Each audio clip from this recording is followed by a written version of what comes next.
Ladies and gentlemen, your Buckeye High School cheerleaders.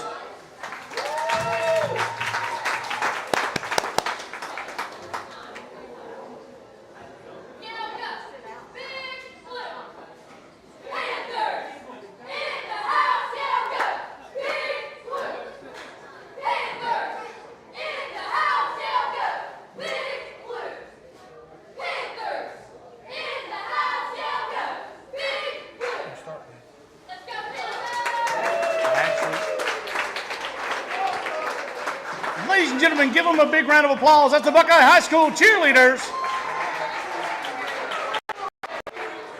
Good evening, everybody. Welcome to tonight's Coaches Show with Coach Aaron York. We're happy to be here at Rio Rojo. Tonight's show is being brought to you by BK Distributors and Rio Rojo. They do have the best Mexican food around. Well, Josh, we're coming off the Squirrel Bowl, coming off a big win against Menard. It was a close one, but let's go over some of the stats from that game.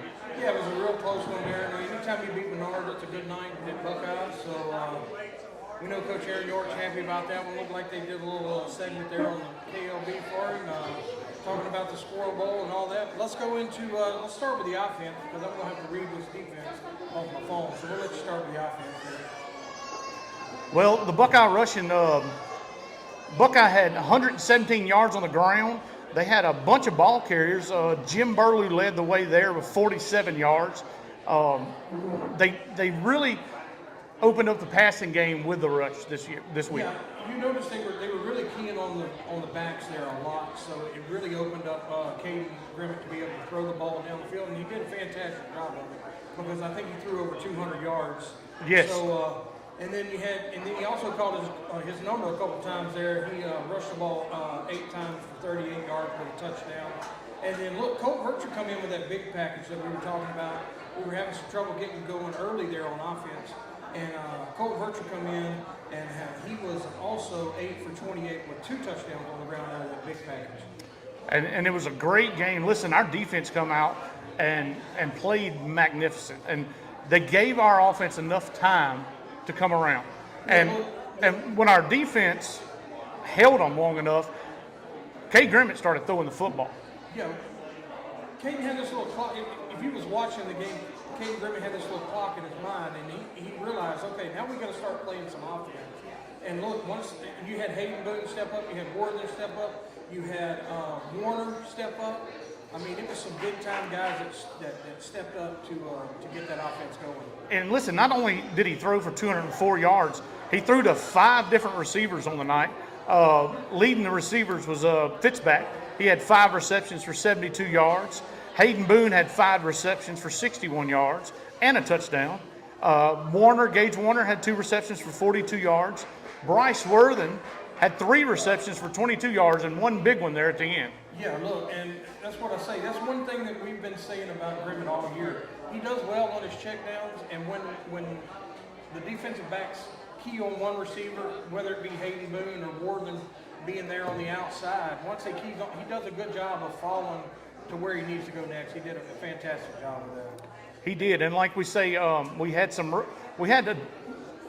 bunch of people rush. We had like 4 or 5 different running backs. Including Colt Virtue, like you said, when they come in the Wildcat. He was really, really effective when we got down in the red zone, which was a change from from the week before, because that's where we had problems. But Colt Virtue was actually able to put it in the red zone, put it in the touchdown from the red zone. Yeah, look, and Jim Burlew was playing hurt. We knew that from the get-go, and look, he has a lot of heart. You could tell that he was playing through the pain. He had a lot of heart out there on the field. And he had some guys step up behind him and help him out there. Yeah, so we did lose 2 fumbles and we had a pick, but our defense picked that up for us. Yeah, look, I'm going to try to go over some of these defensive stats here. Look, Ty Curtis still playing lights out, man. 6 total tackles, had 1 solo, 5 assists. Colt Virtue was. I'm gonna start by saying this. I think Michael Jenkins being on the defensive line helped 100% of having to have Menard Eagles run the ball, cut the ball back inside. When they did, Colt Virtue had an outstanding night on the defensive side of the ball. He had 7 solo tackles, 5 assists, 12 total. I mean, that's getting it done on the defensive side of the ball. Hey, listen, I thought Colt Vircher was a senior this whole time. No, he's a junior. You get him next year. We get him another year. I'm excited about it because he does make his presence known, and like you said, Jenkins on the other side really stepped up for us. Yeah, also Gage Belgard played a fantastic game. He had 1 solo tackle, 5 assists, 6 totals on the night. Jackson Sprawling had 2 solos, 4 assists, 6 total. And let's see who else. Justin Hunt had a good game. Mason Crooks, they were both in the backfield all night. Didn't have a lot of tackles with it, but were putting pressure on that quarterback too. Right. I mean, they made Menard one-dimensional if you were watching it from the stands. And that's, I don't know what the stat says about Ty Curtis, but Ty Curtis was in the backfield causing havoc, either taking on the lead blocker. He was really in the game to, help his other offside linebackers get in there. Yeah, that was Ty Curtis, 1 solo tackle, 5 assists, 6 total tackles. But he also had an interception, almost took it to the house. A big interception. He ran it all the way back to the 5-yard line, set up the Panthers with a first down and goal for I think that was our first score of the night. Yeah, I do believe it was.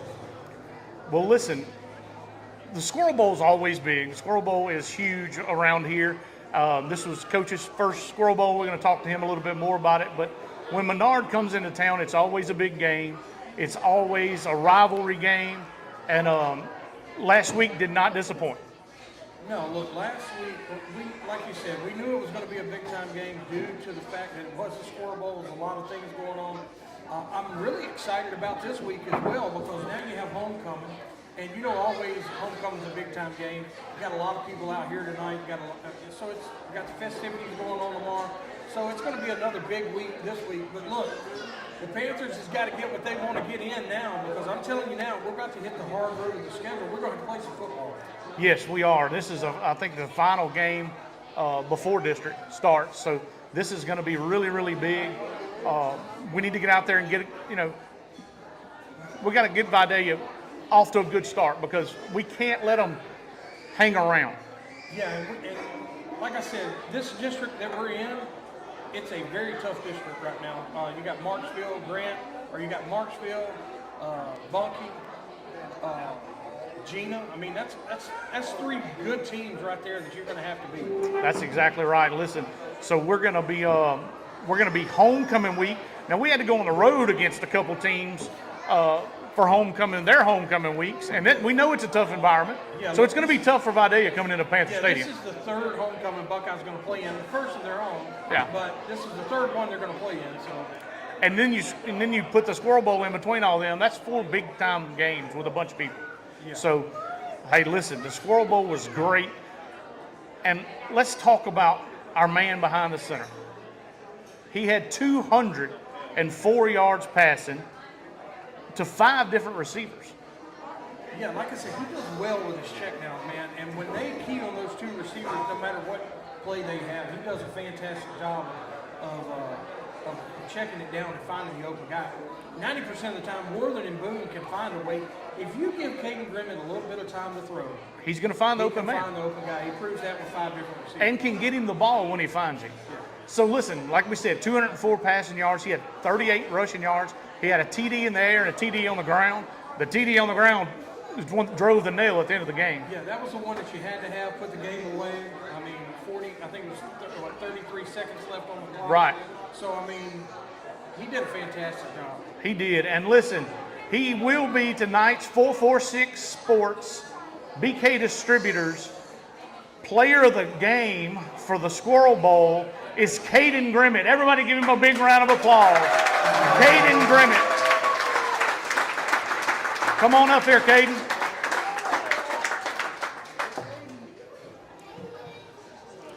Sit down. Sit down in the hot seat. Thank you. Here you go. All right, Caden. Hey, 204 passing yards. That has to be a career high, is it? I think so. I mean, you were throwing the ball all over the place. When you have time, you can really spin it. Did you work on that over the summer? Because you throw a really pretty ball. Yes, sir. I've been going with Coach York about every day. Just getting after it in summer. Every day, summer workouts. after there, throw the ball. Hey, well, we're really impressed with you. You know, this is your first year playing quarterback, right? Yes, sir. So that's even more impressive that you haven't been doing this your whole life. And when you have an open receiver, you really can spin it. So tell us about your receivers. Is it nice to have receivers like that to go up and get a ball? Yes, sir. Bryce Worthing finds a way to get open every single time. Aiden Boone, speed demon. He is. Hey, his run back, I know he had to be out of breath because he ran like 200 yards back and forth across the field. Yes, sir.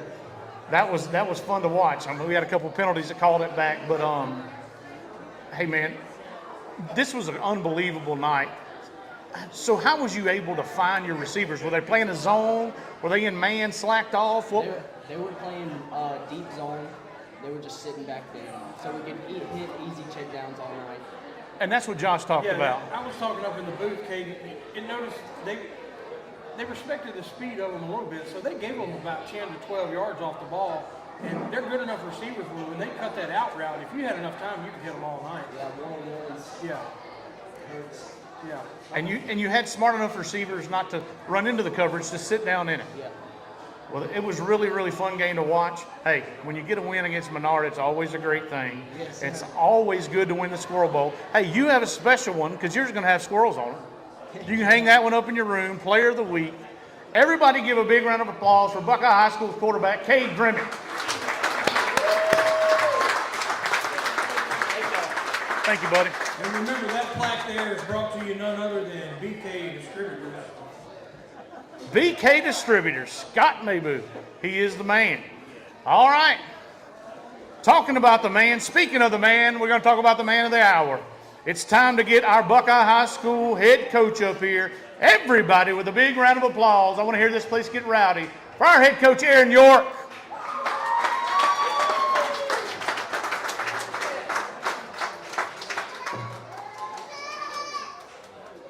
Hey, man, what's going on? We're getting you on the other side tonight. There's tripping hazards over there, coach. A lot of tripping hazards.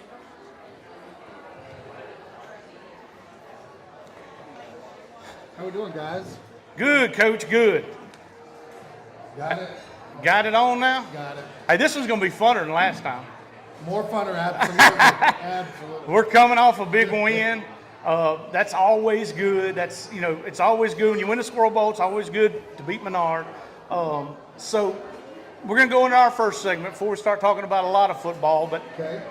getting to know your coach. Okay. So what did you think about your first Squirrel Bowl ever? Oh, man. It lived up to everything I thought, plus more. Cannot say enough about the community support that came out, the atmosphere. I thought the whole night was a great night. So, Well, good deal. enjoyed it. Hey, we enjoy the Squirrel Bowl trophy. You and your kids out there taking your interviews, and we got to see your kid to say Buckeye on the TV. He did. How did your parents enjoy the atmosphere?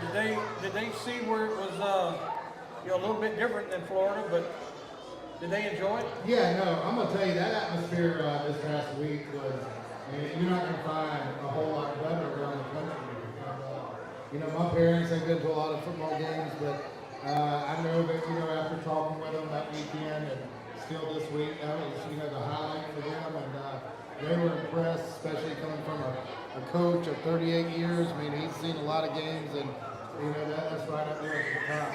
Yeah, look, you had a fantastic crowd come out. I mean, the student section was good. They were all decked out in the camouflage. I was asking Darron, I don't remember what the mascot's name is. I think it's PJ, maybe. I don't know. Is he? I'm not sure, but he was even in camouflage. So, yeah, I mean, it was a good turnout. No, it was definitely everything that that it lived up to. It definitely lived up to the hype. That's right. I got a chance to meet your mom and daddy, and Yes. they're great people. They're fun to be around. He did say his dogs were better than yours. I don't know about that. And- I'd say you can take a big game. I didn't know if that was fighting words coming from a Quail family. I've got some pretty good ones. That's what I heard. He really didn't want to say it, but he knew that could get to you. All right, Coach, one more for you before we get into football. Being in homecoming week, what was your favorite homecoming memory from high school? Oh man, can't just pick out, one memory, but, just just events leading up to, all the games when you played, whether it was dances, bonfires. Back then we had bonfires. I don't know if they still do that anymore. Yeah, I know that we may be in a burn ban. I'm not sure. Gotcha. When me and Darron were in school, we did bonfires. We did bonfires, There's a yeah. lot of bonfires. That's like a thing in the past now. I'm not sure why. I don't know if we're running out of wood or what. I got you. The bonfire, the school bonfire. I was at a big school. We had almost 2,000 kids at our school to come out and enjoy a bonfire. That was really the pinnacle of the week. Yeah. Right, and it gives you something to look forward to all week as you go through the games and all that. But all right, Coach, it's good to get to know you a little better. We'll learn some more next week. By the end of this season, we're going to know you like the back of our hand. There you go. Come on. All right, let's recap the Menard game with you a little bit. It's great to be back on track with a win, especially in the Squirrel Bowl against Menard. Just what you're feeling as a whole team with that. Yeah, no, going into district, you want to feel good about yourself. When you're playing a team like Menard, they've got history of, a good program, and, there is a past of, you got that commonality. You play them, there's a rival there. So to go out and take care of business and beat them, especially once again the week before district, it was huge to get back onto the winning track. And, apart from two plays, I think both sides of the ball played really, really well. Right. Offensively, you take away the two turnovers that led them to points. Apart from that, we had a pretty good game there. And defensively, I thought that, defensively, hey, if we don't score for them, Oh, yeah. hey, I don't think they scored the other touchdown. No, they didn't score a point. In the first half. In the first half, we scored four. We scored four. But look, our defense all year, and I understand, before that game there, we had a couple there in the second half that's got away from us. Right. But most of all, our defense is keeping us in these ball games very well. They do a fantastic job of giving your offense time. Yes. If they do need to find something that's open, defense has been playing lights out. Yeah, I've said it from the get-go that, I think that our coaching staff, Coach Grimmett, and the defensive staff, they have done a great job of taking our defense and matching our personnel with it. Right. You got to look at it. It's not always, hey, we're going to run this defense, because it may not fit what your kids are. And I thought they've done a good job of putting kids in the right place, scheming up, for our personality and what we do.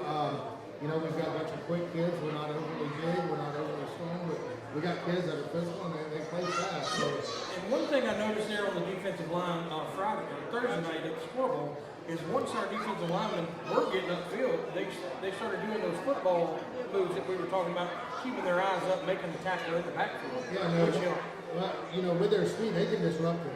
Yeah. And, I think, the more and more they see that success and that they can buy in, that, if I can get to the heels of the offensive lineman, I can disrupt things and continue to use their speed. You don't always have to be the biggest. Right. And so speed kills at that.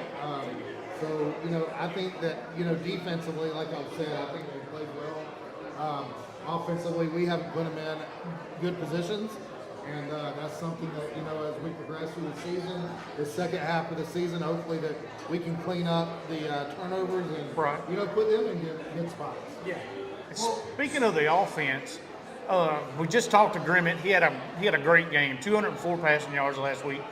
Would you say our identity as an offense is changing, or are we just adapted to the game? I don't know if identity has changed. We're a spread team. Right. We can say we want to, we spread it out. I think that, if you look, you can't take away one part of our game, and I think that's a big thing. If you want to take away our passing, then I think, our running back and running backs, whichever running back we put back there, they can hurt you, whether it's Jim, Ty, or our quarterback. Our quarterback, he's getting more comfortable pulling the ball. Yes. And you're having to account for a quarterback that can run. Well, for the last 2 weeks, or last week especially, this is what I was thinking. If you get the ball to him and give him time to throw it, he can find somebody open to throw it, and throws a good ball. He No, does. he throws a very good ball. I think he's over 700 yards for the year, so he can spin it, and that's, like you said, we've just got an upfront hold, give him some time.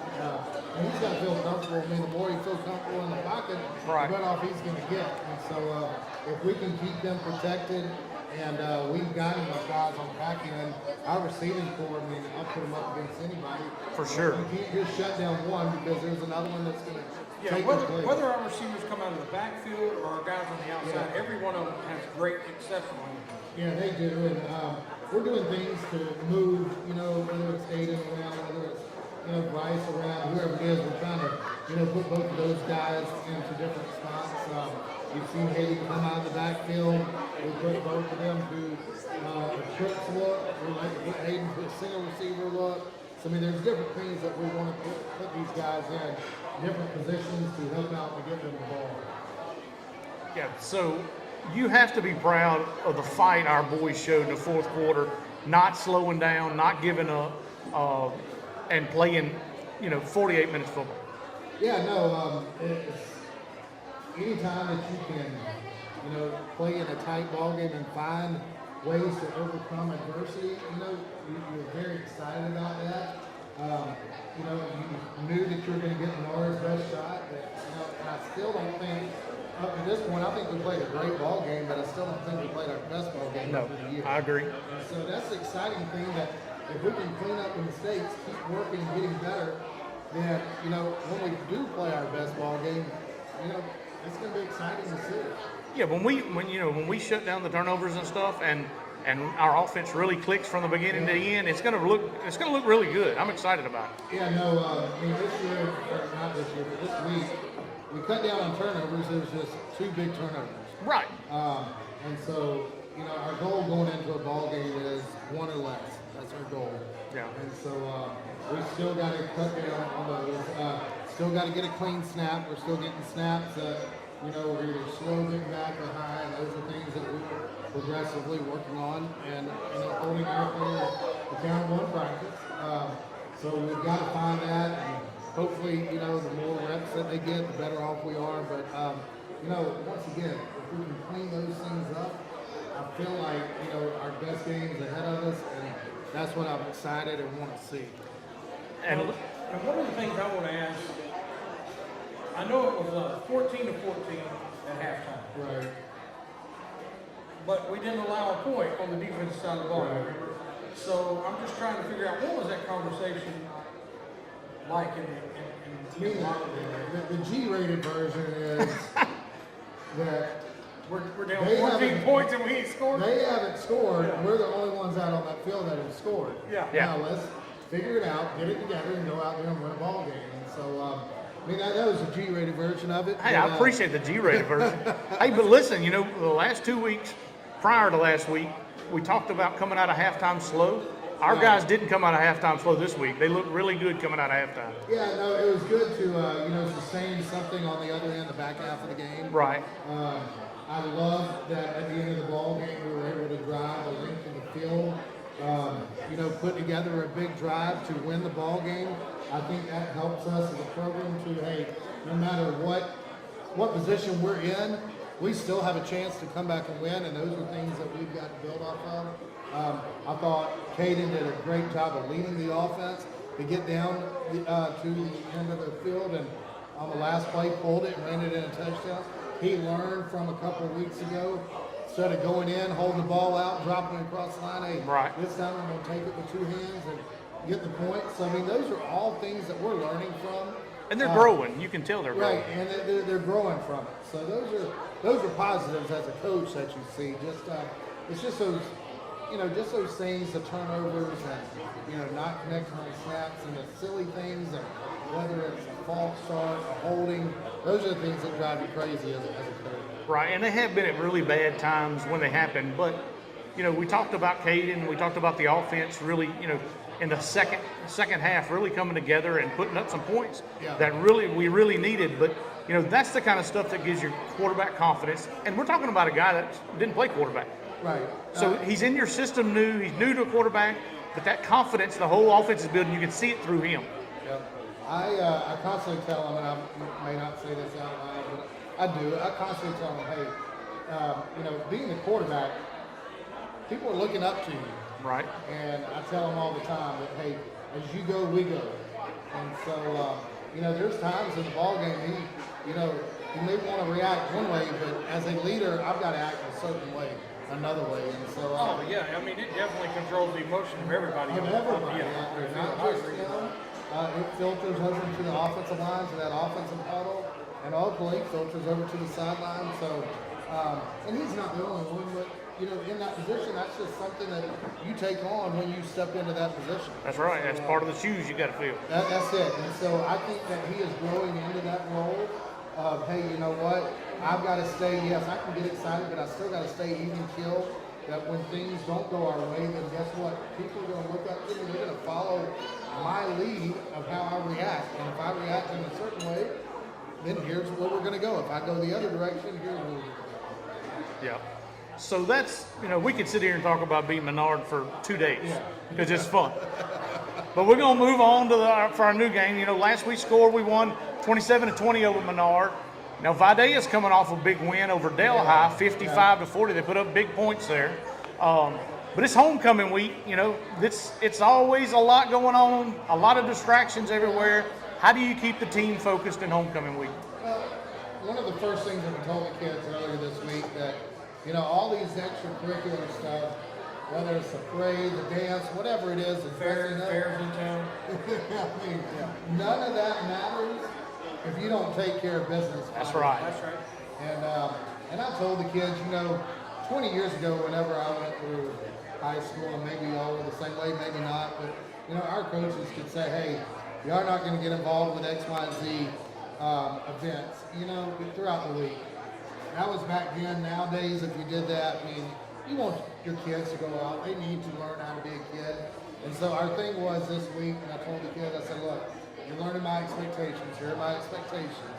When it's football time, everything is right. Be ready to play football. Right, it's football. Right. When I let you go, then you can go do whatever homecoming stuff you're doing. But when we're But you're still held to a Buckeye standard, Buckeye football standard. That's it. Yeah. While we're lifting, while we're running, while we're practicing, your full attention. If it's not, then we'll correct it. Right. But I need you, while we're in football, for those few hours during the day, you're focused on football. Everything else you can deal with afterwards.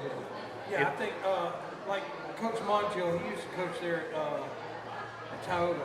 He would tell them, when you step in this locker room, it's your job. Right. For the next 2.5 hours. Yeah.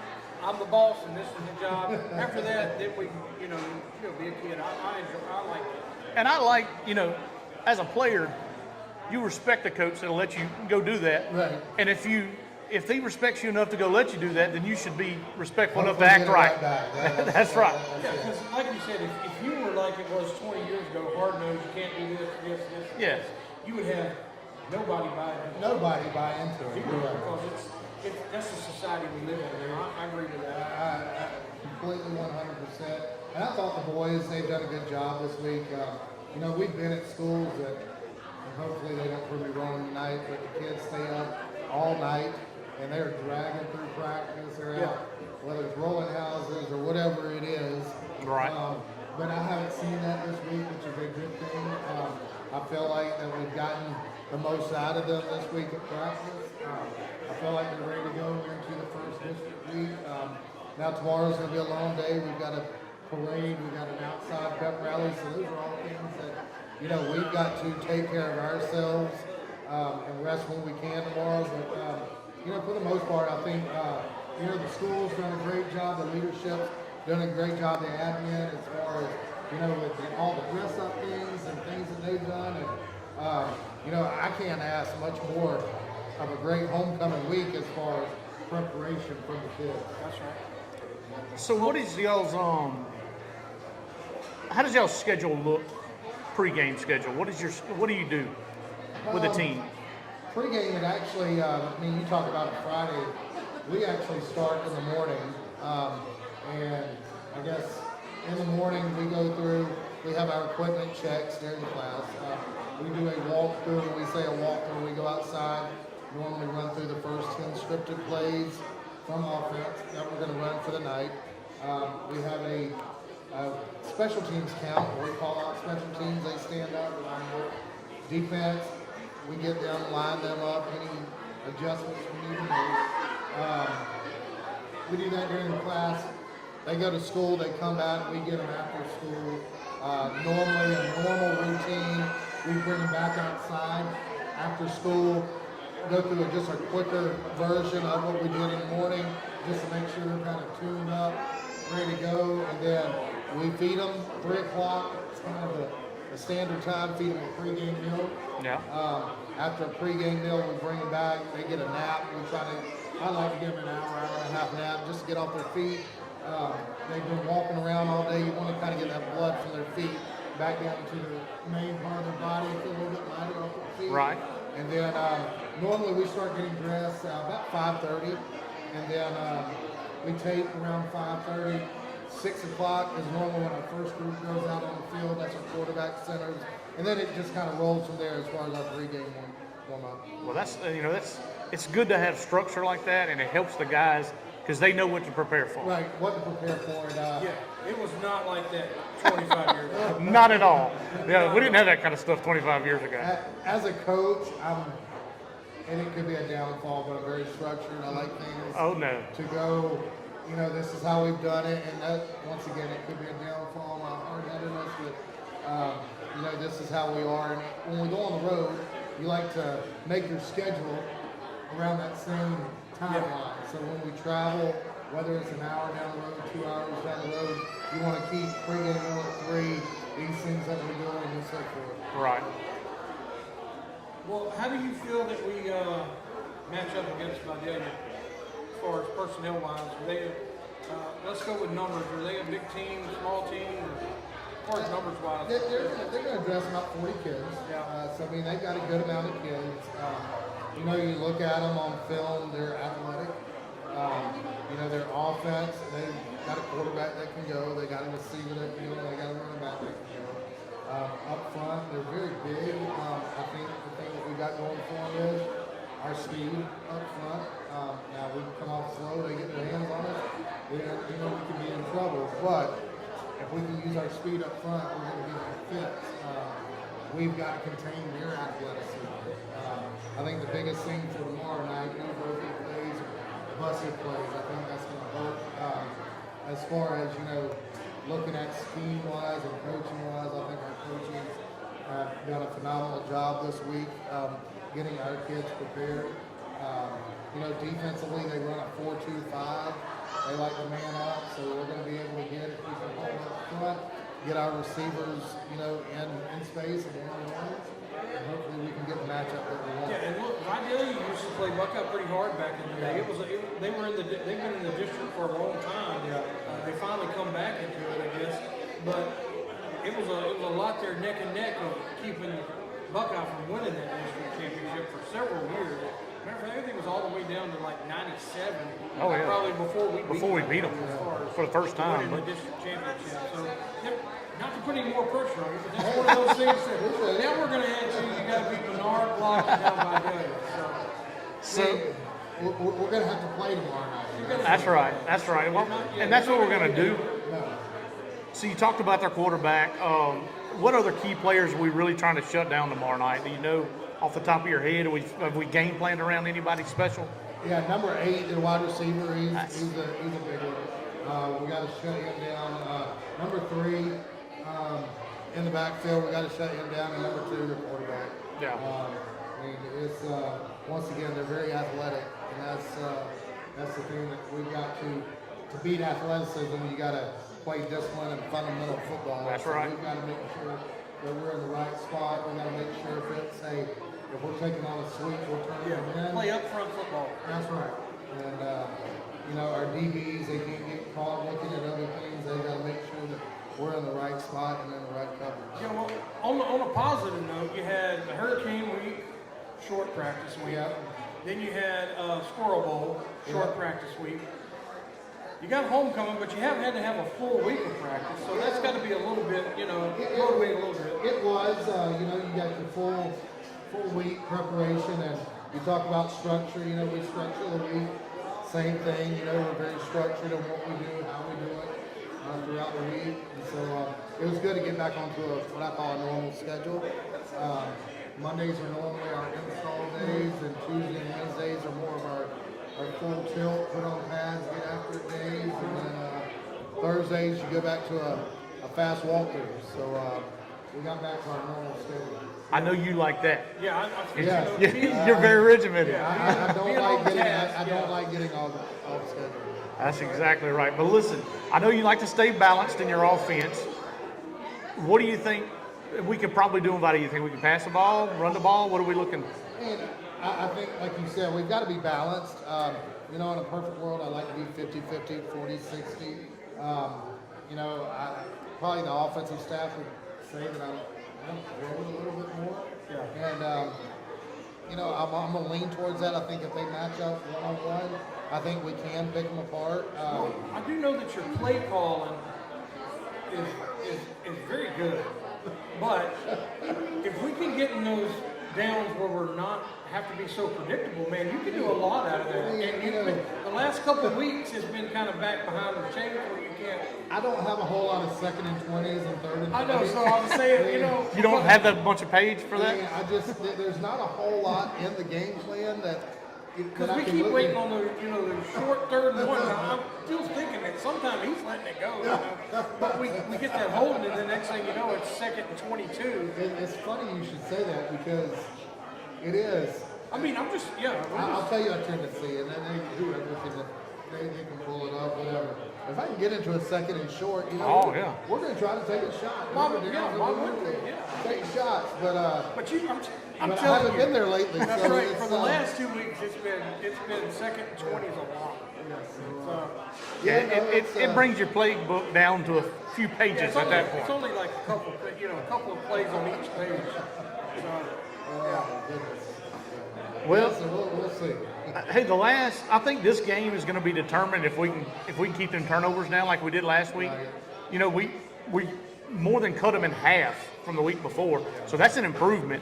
And if we can just, we can get a couple more out of them, I think that, if we play ball tomorrow night, we should beat by that. We should. Now, if we don't, it's a whole different ball game. But if we just keep the turnovers down, would you agree that, looking at who they played and how they've played them, we should be? Yes.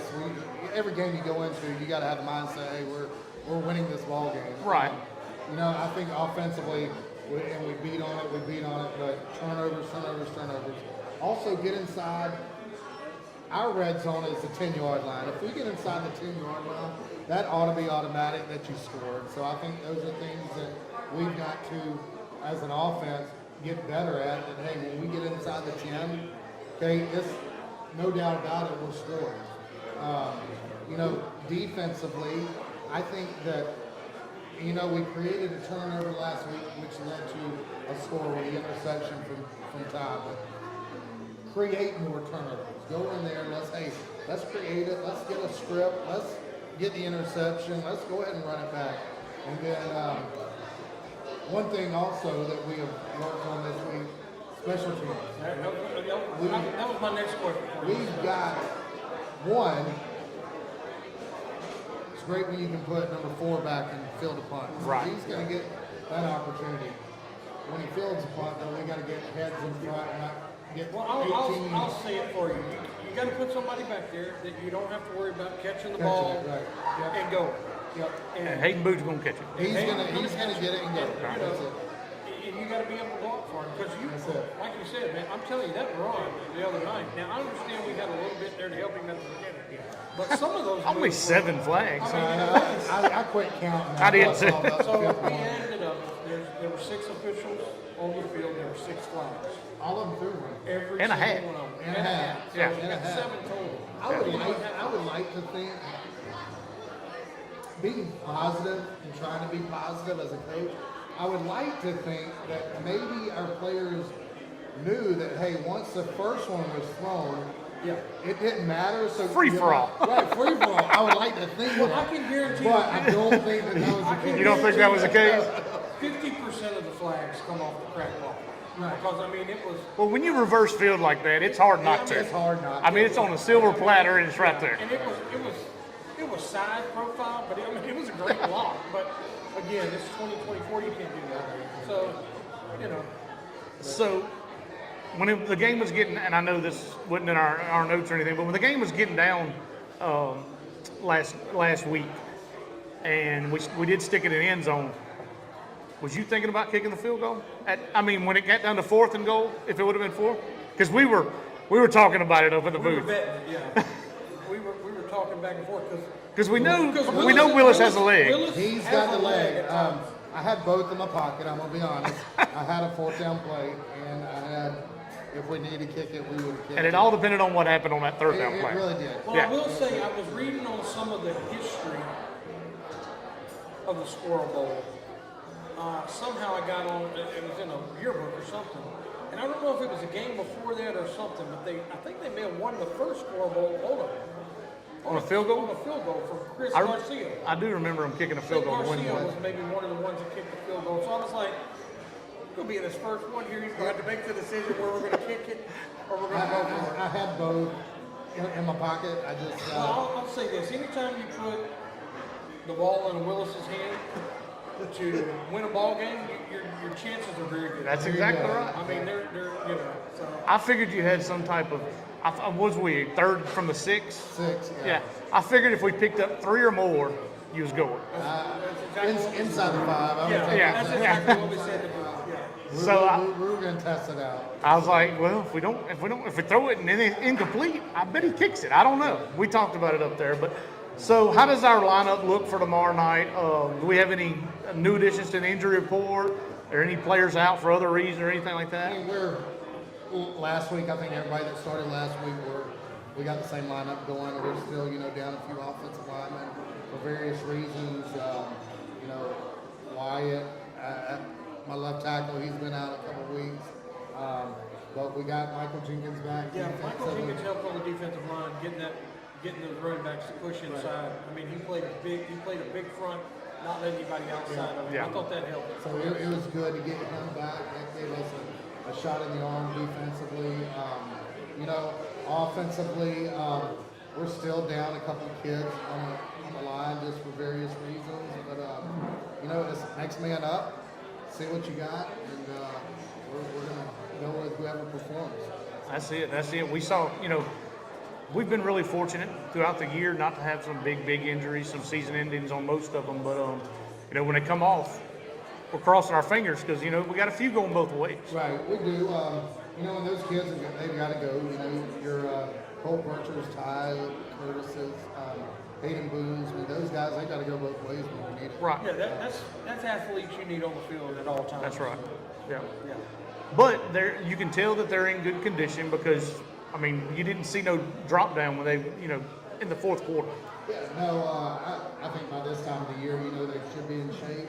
I think going into the year, they were in shape. You look at us compared to other teams, I don't think we, knock on wood, had a whole lot, have to come out because of a cramp. And Right. That goes, back to what they've done and the work that they put in this summer. Hopefully we can continue doing that. And it's getting cooler, so those guys going both ways, that should be a little easier. Yeah, well, we're excited again. I mean, I think it's gonna be a good game. I think we're gonna have to play time management again. It is. I agree. They're a little bit in the second half there. We were throwing a lot there for a little bit, and we wasn't getting a lot of time off the clock because it was a lot of incompletes there for a little while because they were just blitzing on us so much. Right. And I was like, well, I know in the back of his mind he's going to think about, hey, we need to manage that clock, get it down to 1. So I look for this to be a time management game too. But like I said, man, our running backs, when you can put the ball on our running backs to open up that passing game and give him time to throw the ball, he does well. Yeah, you look at 34, he's a little banged up right now. That's football. That's normal at this time of year, but even that, last week I thought he ran the ball hard.